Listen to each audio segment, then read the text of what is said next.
What's going on, guys? Tobin here with you. Thanks for checking us on out. I appreciate it. Hey, go like and subscribe over to the WQAM YouTube channel. Tobin and Leroy now streaming live every single day from 10 a.m. until 2 p.m. And, we get silly, man. We get silly. We were talking about this a little bit on the show today. And Leroy was like, he kind of gave me the cold water on it. Now, you guys know this about old Tobes, all right? I'm goosed up and juiced up. I like to get silly when it comes to rumor season. I love it. I love fodder and rumors and trade mills and scenarios and disgruntled players and all that stuff is my playpen. I love that. And I was like really excited with this, which is not even really a rumor. This could just be made up by odds makers, people just looking at the thing. But, from time to time, doing what I do, you get these odds that are sent to you from, certain books, people who want to bet on things like the next destination of X star, right? And, this is very popular, especially in who will Tom Brady play for next? Dolphins, Vegas, Jets, blip, blip, blip. Aaron Rodgers' next team, blip, blip, blip, blip. I was not expecting this. So I got one for Saquon Barkley. They send this out to a lot of people. I'm not trying to act like I'm got some exclusive on it. But they sent out the odds for Saquon Barkley's next team if it was not the Giants. Okay? And there's been multiple that have had this, that have thrown out there, who would Saquon Barkley play for if not for the Giants? Now, I think everybody is under the impression he's probably going to play for the Giants. He's probably going to return to the Giants. I don't want to sit here and be like, oh, this is definitely happening. He's disgruntled, anything like that. I'm sitting here at the start of this video telling you, I think Saquon Barkley plays for the Giants next year. However, interestingly enough, the next team that is favored to get Saquon Barkley on multiple books is the Miami Dolphins, which is intriguing because you think about this Dolphins team, right? One of the things I think we could all agree on is this run game never got quite going to the level that we all imagined it would. When Mike McDaniel came here, he was known as somewhat of a run guru. And this is, what were they, 26th, 27th in rushing yards this year? This was not a team that felt like it really dictated games with the run game. And I think it killed them at times. You saw certain games just get away from them because they couldn't keep drives going on. They were passing in really weird scenarios. I think we all left our head scratching. And we know this with Mike McDaniel. He had giant elephant balls all year with his calls and very, very aggressive. But he is a running back guy. Mostert, that's his guy.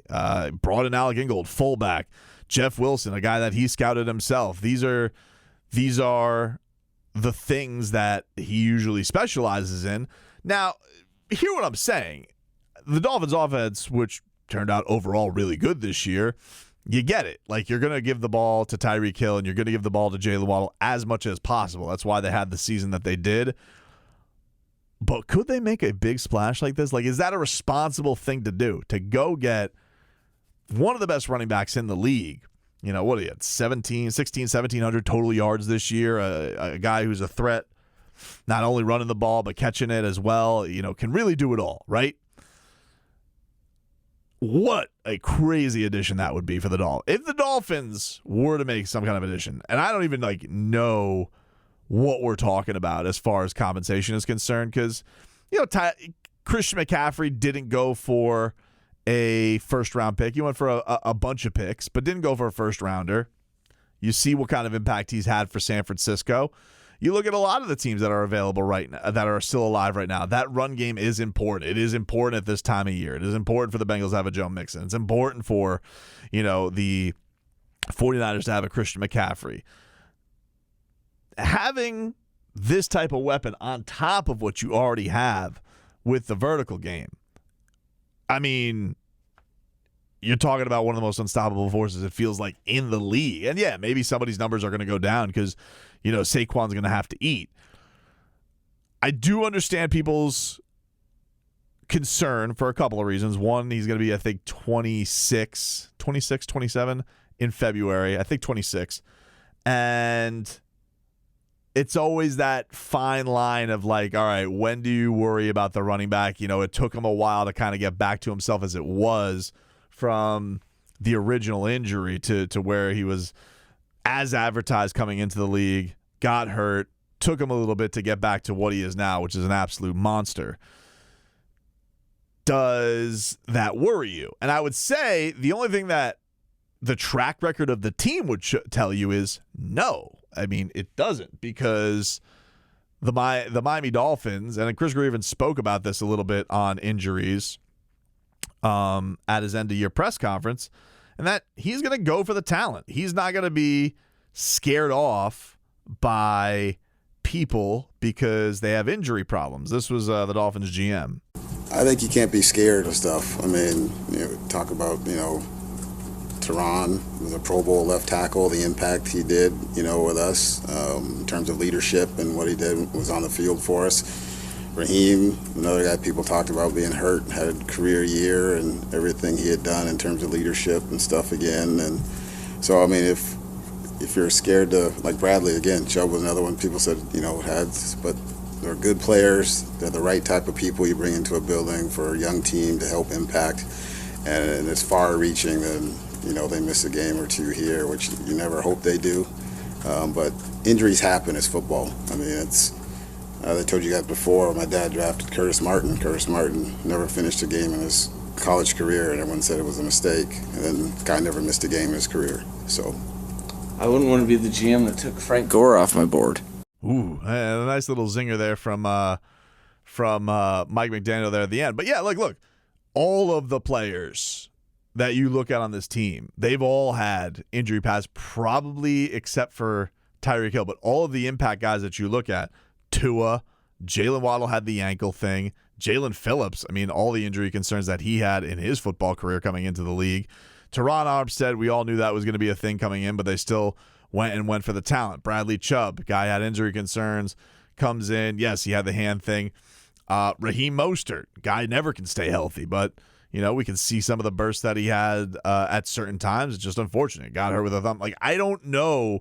This is not going to be the franchise, right or wrong. I'm just telling you right now, if this is a potential thing, and I don't know. I think it's one of those things where the people look at the Dolphins, they see a team that is on the brink of contention, and if Saquon was going to go somewhere, what team would want to make that home run cut like the San Francisco 49ers did? They look at Miami, owner, big pockets. Don't get me started with the cap. It's fugazi to me. They'll make it work if they had to. Sure, you got to pay him big money. And maybe people say, Tobes, I'm not paying a running back. Paying running backs is stupid.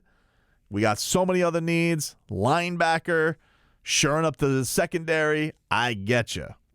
But you look at where could the team have taken a bit of a better step this year, and I certainly do think if you look at that offense, you look at the run game. You do. You do. You look at for that guy who can really take over certain games, crunch some games away, make it a little bit easier on yourself. And this guy's a star. Like that. I think that's the thing. And I am guilty. I am a guy who likes star players. So I'm guilty. I get it. But remember, people said that Tyreek Hill was going to come here, and they were going to say, oh, he's going to be disgruntled. It's not going to work out. Guy had the best year of his career and was a game changer for the Dolphins. Could they take that kind of a home run cut again? I wouldn't put it past him. I really wouldn't. It's not likely. My guess is he returns to the Giants. But this Dolphins team, I feel like this Dolphins team is going the way of the LA Rams, that they're going to sell out every which way that they can to get the pieces to see this thing through. They're going to do it. Even if it puts them in absolute hell and they get to the crashing halt that the Rams were at this year, where it was awful for them. But they got the Super Bowl, didn't they? And eventually you're going to have to pay the piper, and especially you think about not having to pay Tua that contract right now. You don't have to pay him that extension right now.